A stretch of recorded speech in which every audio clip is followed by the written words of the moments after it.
You're a non-believer. Why should we waste time on kabuki? I don't know what that means. It means that you've already tried your plan and you're number 4. You've enlisted my expertise and you've rejected it to go on the way you've been going. I'm not interested in that. You can understand. I don't think your 3 months or however many thousands of dollars entitles you to refocus the core of our business. Listen, I'm not here to tell you about Jesus. You already know about Jesus. Either he lives in your heart or he doesn't. Every woman wants choices. But in the end, none wants to be one of 100 in a box. She's unique. She makes the choices, and she's chosen him. She wants to tell the world he's mine. He belongs to me, not you. She marks her man with her lips. He is her possession. You've given every girl that wears your lipstick the gift of total ownership.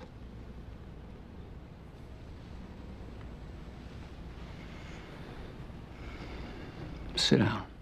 No. Not until I know I'm not wasting my time. Sit down.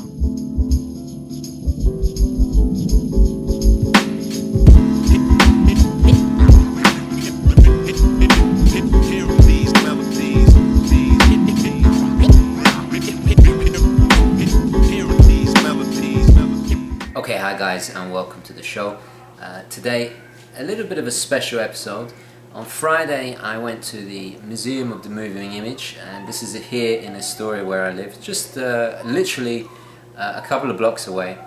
And it's a fantastic museum, and I can't believe I've lived here almost 12 years now, and I've only just been able to go. It was absolutely fantastic. Unfortunately, I was not able or not allowed to film inside, obviously because of a lot of copyright with a lot of the stuff that you find in there. There was props from the Star Wars films. There were sets, actual sets from the Silence of the Lambs. There was costumes. Amazing collection. I mean, just so eclectic. And one of my favorite parts were they had all the different cameras from about the turn of the century all the way up to the newest cameras, and you could see the kind of the evolution of the technology and how they, you know, it was fascinating.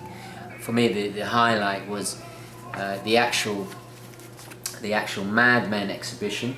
They had a lot of the sets recreated, especially for the exhibition, that you could walk in and you really felt like you were in the show. It was quite crazy. They had Don Drapers' office, and it's very interesting to see how it looks in real life compared to on screen, you know. But the best thing of all, the absolute cherry on top was, I'm not sure if you can see this, was Don Drapers' Rolex Explorer I. Now I put a picture of this up on Instagram. Those of you who follow me will have seen this. Unfortunately, the picture's not very good in the catalogue. When the security guards weren't looking, I took a quick pic, and I took a few pictures, and I'll be sharing them on my Instagram. So those of you who follow me on the Instagram will undoubtedly seen it already. But anyway, it was completely free, and it's a lot of these great museums, they have free Fridays. So what I like to do with the wife, we go on a kind of date. You know, what better way to start the weekend than a free exhibit at a decent museum. Last week we went to the Noguchi, and this week we decided to try the Museum of Moving Image, and it was absolutely fantastic. They also do a whole bunch. They have an actual cinema there, and in August they're going to be showing 2001: Space Odyssey, Tron. It's a mad world with Terry Thomas. So I think unfortunately I will be out of the country, but it's a shame. I would love to see that. West Side Story, Lawrence of Arabia, absolute classic, favourite of mine. Interstellar, The Master, which is it's actually also on Netflix right now. Fantastic film. I really like The Master. So anyway, the day before that, I met up with a friend. We had a kind of a bit of a picnic in the park, if you will. He hadn't seen Astoria Astoria Park, so I thought I'd give him a little tour. And he's a big watch fan, and this is a very good friend of mine, and he very graciously allowed me to have a quick kind of on-the-fly review of two of his watches. He brought his two favorite watches. One is a Ulysse Nardin Marine Master, which actually really impressed me, and the other one was a Sinn U1, the famous iconic Sinn diver, made out of tegimented steel, really big diver, 44 millimeters on a rubber strap, very impressive. In a moment we're going to have a closer look at these watches, but before we do that I just want to kind of say this is not a full review. This is just literally just a quick look at them, a quick kind of, you know, first impressions, if you will. Personally, I was really impressed by the Ulysse Nardin. It's a brand that's obviously always been on my radar. I just haven't really had the opportunity to see one or enjoy one in the flesh. Those of you who know horology will undoubtedly know of the brand's extremely long, prestigious history. Really impressive piece, and it's funny. It's something that when you see it online, it wouldn't, you know, doesn't grab me, but seeing it in the flesh really impressed me. The execution, the craftsmanship, the design. It's a kind of hybrid of a diver and a dress watch. It's very unusual, but despite being 43 millimeters, which for me, you know, is huge. I wouldn't even consider it, but because of this ingenious integrated strap, it was part rubber, part steel, it fit absolutely perfectly. I mean, for a big watch, it really fit well, and all down to its very well designed bracelet. And I was really impressed with it. Anyway, so enough talking. Let's take a closer look now. These are just brief kind of, you know, a review on the fly, if you will. It's not, you know, it's not my usual kind of, you know, where I'm measuring and I'm going in a little bit more detail. If I've left anything out and then you're familiar with these pieces, please, by all means, have your say in the comments. I always appreciate your comments. Okay guys, so let's have a look at these amazing watches in a bit more detail. Okay, so as you can see, a really stunning day here in Astoria Park, and these are the two watches that he's very kindly brought for me to take a look at. Now, this is the Ulysse Nardin, which we will get into in just a second, but first let's have a look at the Sinn U1 diver. This is the 44 millimeter version, really big one, and this is a fully tegimented steel, submarine steel case, absolutely stunning. And of course we can see the iconic Sinn U1 hands that are just so instantly recognizable. I really love the play of colors on this one. I put the camera down, there's no play on it whatsoever. It really is really is a quality piece. So this is waterproof to 1,000 meters, fully automatic. The case diameter is 44 millimeters with a thickness of 14.3. We got a 22 millimeter lug width, and as you can see at the moment, it's on one of their Sinn rubber straps with a push button release clasp here. So we have lume at the 12 o'clock pip there. These really clear, big indices of superluminova. Nice, wide, very easy to read, and then of course the screw down crown, which I must admit does protrude quite a lot. There are no crown guards on this. Crown is at the 4 o'clock position. Tiny little date window at the 3 o'clock. Little holes for the spring bar. This would look absolutely stunning on a NATO. Then of course on the back, screw down case back of course, and then the logo UN and then 1,000 meters. personally, 44 millimeters is too big for me. I'm not even going to attempt to get a wrist shot of this because it's just too big. But I would consider the mid-size version, and actually I have on occasion considered it. I came very close to buying the mid-size version of this, but it was just a little bit out of my price range at the time. But now, after the kind of success of my 104, I'm looking at Sinn again, and it is a brand that I'll probably be returning to. So a really tough, durable diver, very iconic, unlike anything else out there. It's not trying to be another sub. It's not trying to be a Seamaster. It's very much its own thing, and I respect that. I have a huge admiration for brands like Squale and Sinn that do their own thing, and they do it very, very well. A lot of special technologies that Sinn kind of developed for themselves are utilized in this piece, such as this amazing tegimented steel. So my friend has owned this for 3 years, and he hasn't he's definitely put it through its paces, but you could hardly tell. It's invincible, this thing. I mean, and of course I presume sapphire on the main glass. Just absolutely indestructible watch. I mean, like I was saying, it has this kind of, just makes me think of the Terminator movies. I don't know why.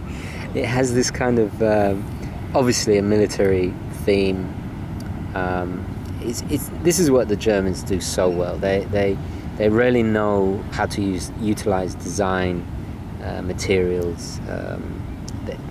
They always have a really good balance of use, of practicality and design. Quite understated, but at the same time, with its size and with these dashes of red under the hands, it does kind of it is quite a statement. It's definitely something a bit out of the norm, and I definitely appreciate it. It's an absolutely stunning piece, and like I said, I would consider the mid-size version in a heartbeat.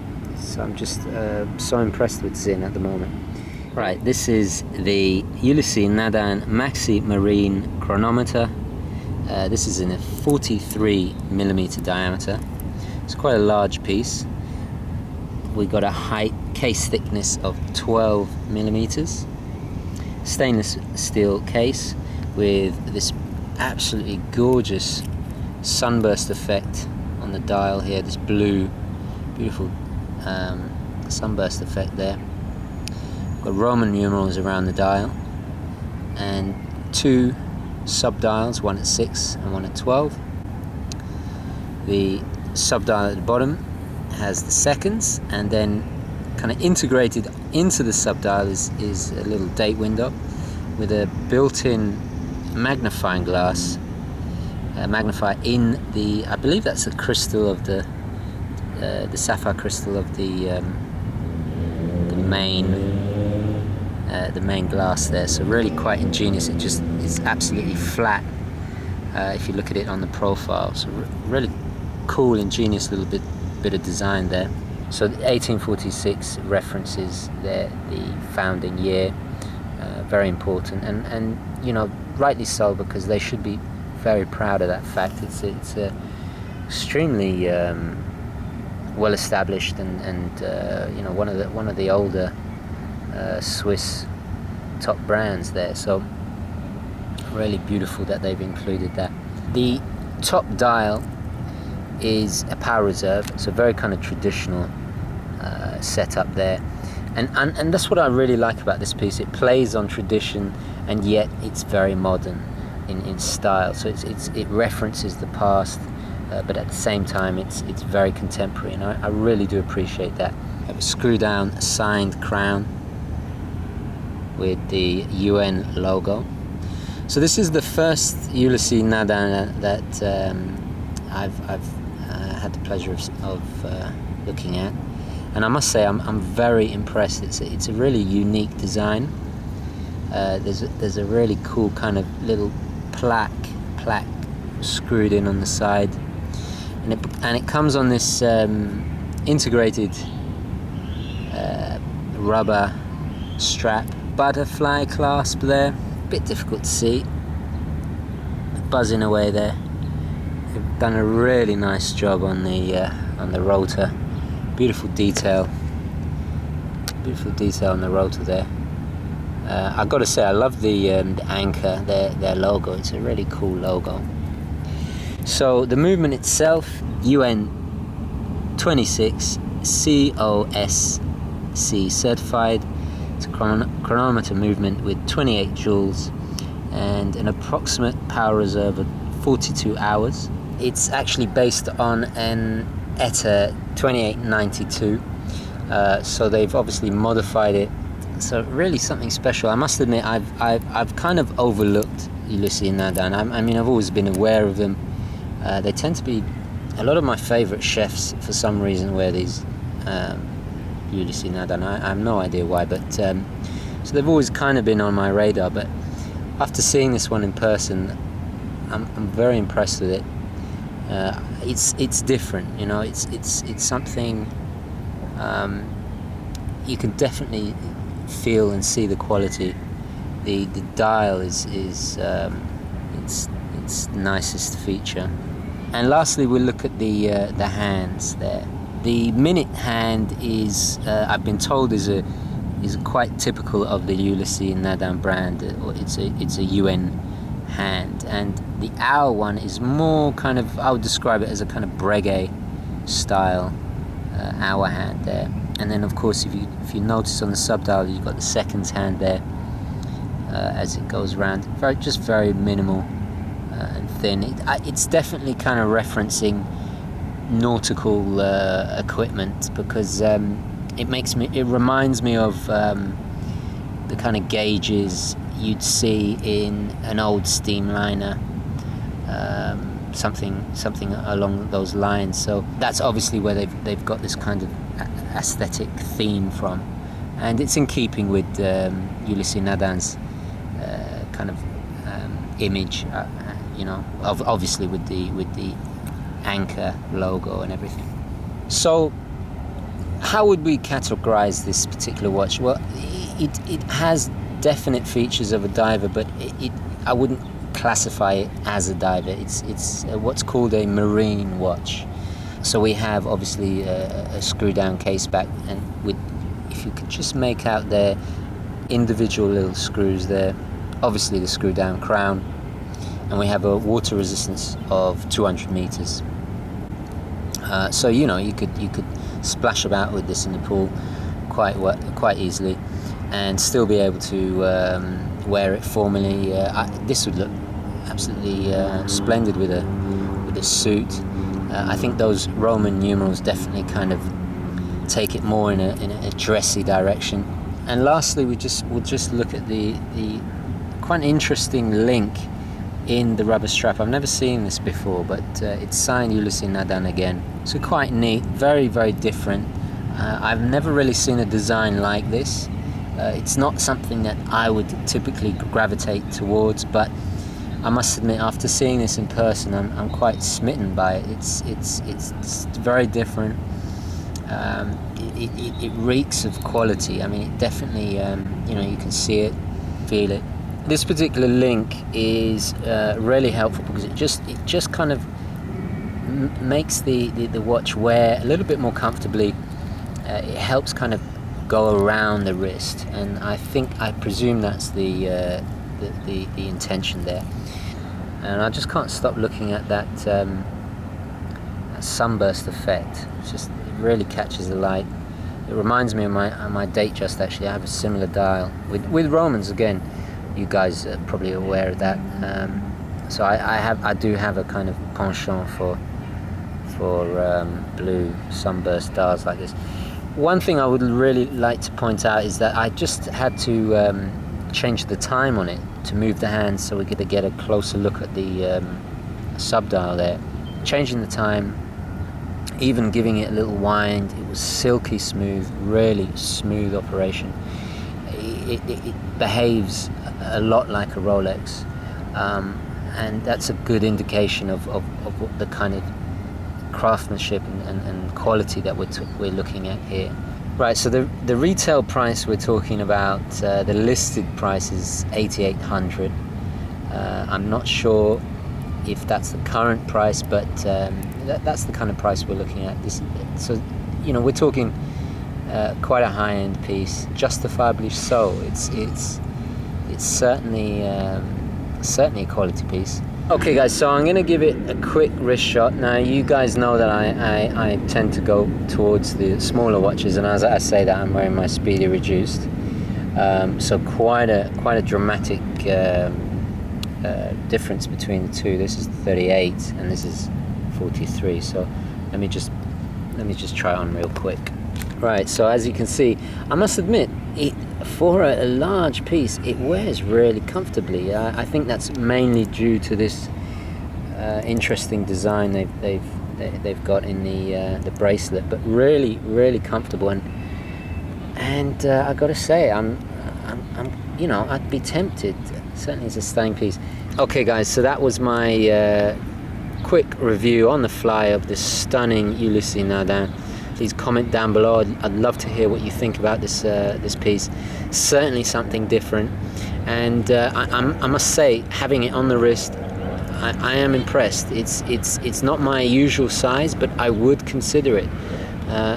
Maybe a 43mm piece like this is in my future. Who knows? Anyway, guys, so that's been my look at these two amazing watches. I got to say, massive thank you to my friend for allowing me to have a look at these, and I'll just pan up so you can see this beautiful view that we are enjoying. Absolutely stunning day. Anyway, guys, please like this video if you enjoyed it. Thank you very much for watching, and I'll definitely catch you in the next one. Okay, ciao.